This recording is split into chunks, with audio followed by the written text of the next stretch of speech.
Hi ನಮಸ್ತೆ ಎಲ್ಲರಿಗೂ ಸ್ವಾಗತ ಮತ್ತೊಮ್ಮೆ ನಮ್ಮ ಚಾನಲ್ಗೆ. ಇನ್ನೇನು ಕ್ರಿಸ್ಮಸ್ ಹಬ್ಬ ಹತ್ತಿರ ಬರ್ತಾ ಇದೆ. ಅದಕ್ಕೋಸ್ಕರ ನಾನು ಮನೆಯಲ್ಲೇ ಸುಲಭವಾಗಿ ಯಾವ ರೀತಿ ಕ್ರೀಮ್ ಕೇಕನ್ನು ಮಾಡೋದು ಅಂತ ಇವತ್ತು ತೋರಿಸ್ತಿದ್ದೀನಿ. ಸೊ ಈ ವಿಡಿಯೋನ ಮುಂದುವರ್ಸೋಕ್ಕಿಂತ ಮೊದಲಿಗೆ ನನ್ನ ಚಾನಲ್ಗೆ ಇನ್ನೂ ಯಾರ್ಯಾರು ಸಬ್ಸ್ಕ್ರೈಬ್ ಆಗಿಲ್ಲ ದಯವಿಟ್ಟು ಸಬ್ಸ್ಕ್ರೈಬ್ ಆಗಿ. ಸೊ ಬನ್ನಿ ಹಾಗಿದ್ರೆ ಕೇಕ್ ಪ್ರಿಪ್ರೇಷನ್ ಮಾಡ್ಕೊಳ್ಳೋಣ. ನಾನಿಲ್ಲಿ ಒಂದು ಮೀಡಿಯಮ್ ಸೈಜ್ನ ಬೌಲ್ ತೊಗೊಂಡಿದ್ದೀನಿ. ಇದಕ್ಕೆ ಒಂದು 3 ಟೇಬಲ್ ಚಮಚದಷ್ಟು ಎಣ್ಣೆ ಹಾಕ್ಕೊಳ್ತಿದ್ದೀನಿ. ಈ ಅಳತೆಗಳನ್ನು ಚೆನ್ನಾಗಿ ನೆನ್ಪಿಟ್ಕೊಳ್ಳಿ. ನಾನಿಲ್ಲಿ ಮೆನ್ಷನ್ ಮಾಡಿರ್ತೀನಿ ಕೆಳಗಡೆ.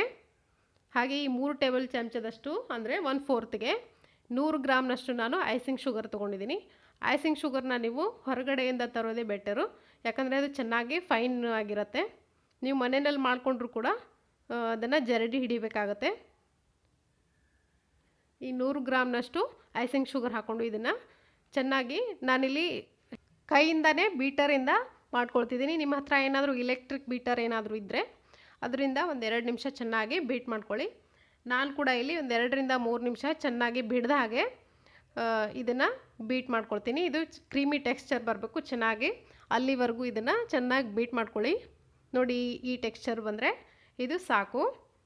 ಇದಕ್ಕಿವಾಗ ನಾನು 1 ಮೊಟ್ಟೆ ತೊಗೊಂಡಿದ್ದೀನಿ. 1 ಮೊಟ್ಟೆ ಅಳತೆಯ ಕೇಕ್ ಇದು.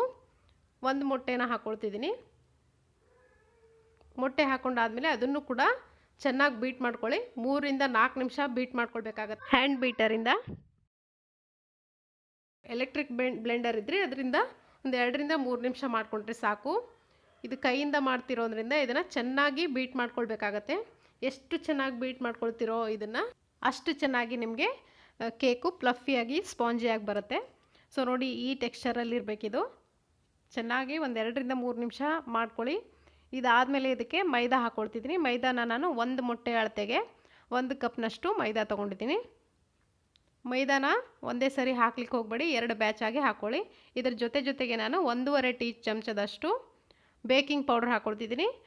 ನೆನಪಿರಲಿ, ಬೇಕಿಂಗ್ ಪೌಡರ್ ಬೇಕಿಂಗ್ ಸೋಡಾ ಅಲ್ಲ. ಇದನ್ನು ಹಿಟ್ಟು ಹಾಕಾದ್ಮೇಲೆ, ಮೈದಾ ಹಿಟ್ಟು ಹಾಕಾದ್ಮೇಲೆ ಯಾವುದೇ ಕಾರಣಕ್ಕೂ ಬೀಟ್ ಮಾಡಲಿಕ್ಕೆ ಹೋಗಬೇಡಿ. ಹಾಗೆ ಚೆನ್ನಾಗಿ ಕಲಿಸ್ಬೇಕಾಗತ್ತೆ. ಈ ಥರ ಮಿಕ್ಸ್ ಮಾಡಿದ್ರೂ ಸಾಕು.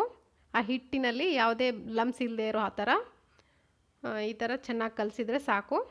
ಇವಾಗ 2ನೇ ಬ್ಯಾಚ್ ಹಿಟ್ಟನ್ನು ಹಾಕ್ಕೊಳ್ತಿದ್ದೀನಿ. ಇದನ್ನು ಕೂಡ ಅಷ್ಟೇ ಚೆನ್ನಾಗಿ ಈ ಥರ ಮಿಕ್ಸ್ ಮಾಡ್ಕೊಳ್ಳಿ ಸ್ಲೋವಾಗಿ. ಬೀಟ್ ಮಾಡಲಿಕ್ಕೆ ಹೋಗಬೇಡಿ. ಬೀಟ್ ಮಾಡಿದ್ರೆ ಏನಾಗುತ್ತಂದರೆ ನಿಮಗೆ ಕೇಕು ಫ್ಲಫಿಯಾಗಿ ಸ್ಪಾಂಜಿಯಾಗಿ ಬರಲ್ಲ.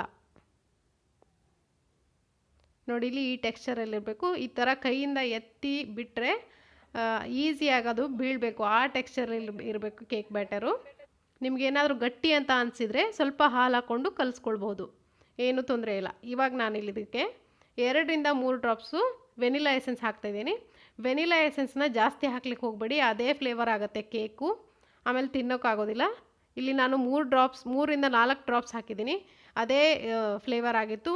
ಬಟ್ ಕೇಕ್ ಮಾತ್ರ ತುಂಬ ಚೆನ್ನಾಗಾಗಿತ್ತು.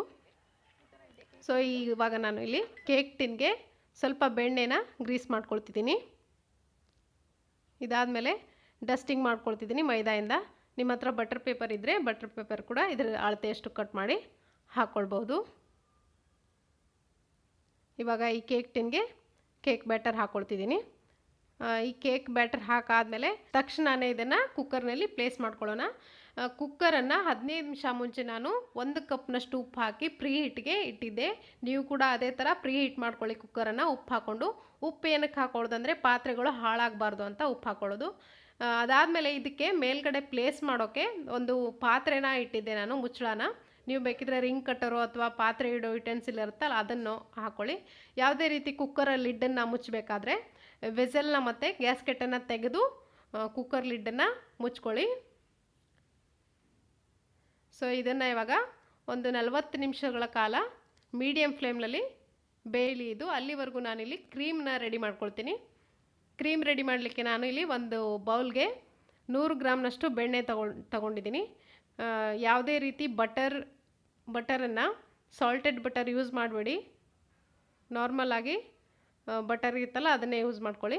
ಇದನ್ನು ಚೆನ್ನಾಗಿ ಕ್ರೀಮಿ ಟೆಕ್ಸ್ಚರ್ವರೆಗೂ ಆಗೋವರೆಗೂ ಬೀಟ್ ಮಾಡ್ಕೊಳ್ಳಿ. ನೋಡಿ ಇಲ್ಲಿ ಈ ಥರ ಚೆನ್ನಾಗಿ ಬೀಟ್ ಮಾಡ್ಕೊಂಡು ಆದಮೇಲೆ ಇದಕ್ಕೆ ನಾನಿಲ್ಲಿ 1 ಕಪ್ನಷ್ಟು ಸಕ್ಕರೆ ಹಾಕ್ಕೊಳ್ತಿದ್ದೀನಿ.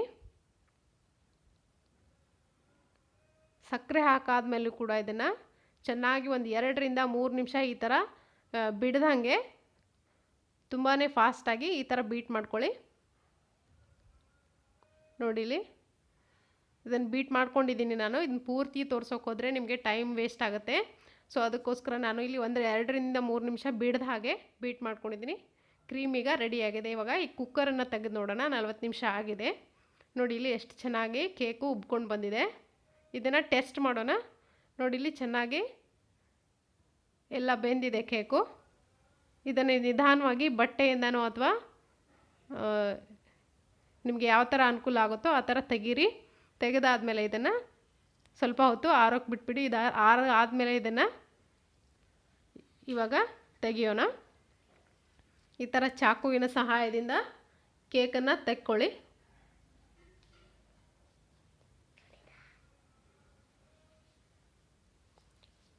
ಈ ಥರ ತೆಗೆದಾದ್ಮೇಲೆ ಒಂದ್ಸರಿ ಇದನ್ನು ಚೆನ್ನಾಗಿ ಬಡ್ದಾದ್ಮೇಲೆ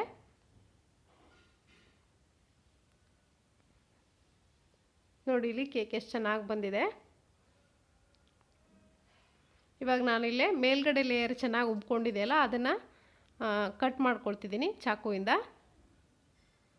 ಏನಕ್ಕಂದರೆ ನಾನಿವಾಗ ಕ್ರೀಮಿಂಗ್ ಮಾಡಬೇಕು.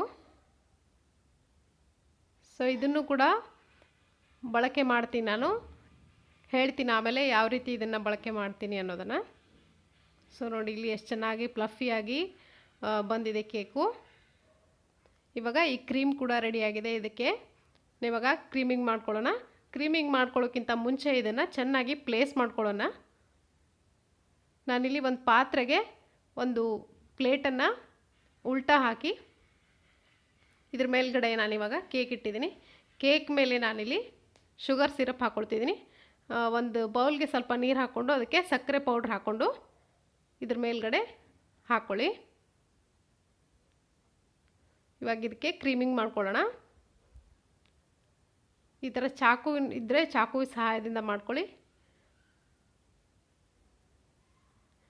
ಇಲ್ಲ ಅಂದರೆ ನಿಮ್ಮ ಹತ್ರ ಏನಾದರೂ ಕ್ರೀಮಿಂಗ್ ಫೈಲ್ ಇದ್ದರೆ ಅದರಿಂದ ಸಹಾಯದಿಂದ ಬೇಕಿದ್ದರೂ ನೀವು ಮಾಡ್ಕೊಳ್ಬೋದು.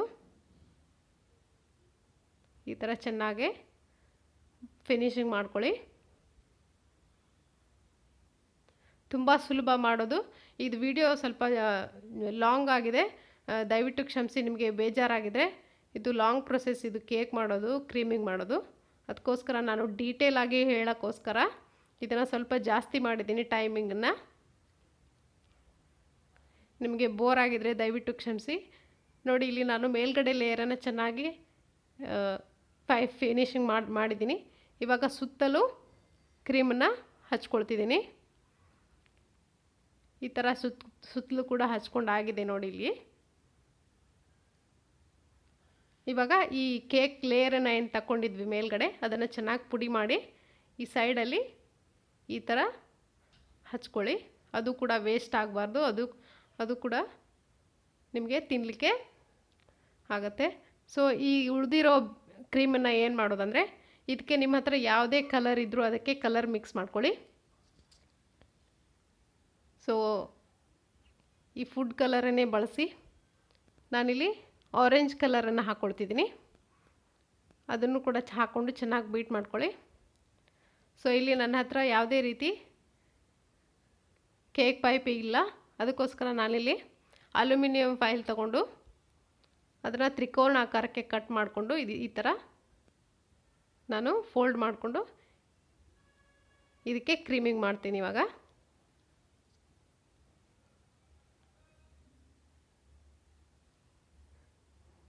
ಸೊ ಈ ಥರ ಇದನ್ನು ತ್ರಿಕೋನ ಆಕಾರಕ್ಕೆ ಸುತ್ತಿ ಇದರ ತುದಿನೂ ಸ್ವಲ್ಪ ಕಟ್ ಮಾಡ್ಕೊಂಡಾದಮೇಲೆ ಇದಕ್ಕೆ ನಾನಿಲ್ಲಿ ಸಿಂಪಲ್ಲಾಗಿ ಒಂದು ಡಿಸೈನನ್ನು ಮಾಡ್ತೀನಿ.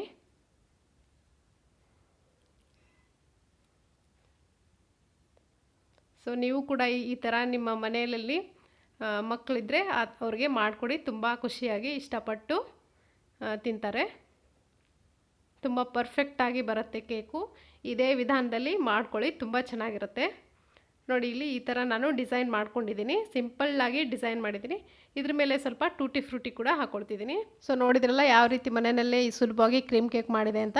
ಸೊ ನೀವು ಕೂಡ ನಿಮ್ಮ ಮನೆಯಲ್ಲಿ ನಿಮ್ಮ ಮಕ್ಕಳಿಗೆ ಈ ಥರ ಮಾಡಿ ಸರ್ಪ್ರೈಸ್ ಕೊಡಿ, ತುಂಬ ಖುಷಿಪಟ್ಟು ಇಷ್ಟಪಟ್ಟು ತಿಂತಾರೆ. ಸೊ ಇವತ್ತಿನ ಈ ರೆಸಿಪಿ ನಿಮಗೆ ಇಷ್ಟ ಆಗಿದೆ ಅಂದ್ಕೊಳ್ತೀನಿ. ಈ ರೆಸಿಪಿ ನಿಮಗೆ ಇಷ್ಟ ಆಗಿದ್ರೆ ಲೈಕ್ ಮಾಡಿ, ಶೇರ್ ಮಾಡಿ. Thank you.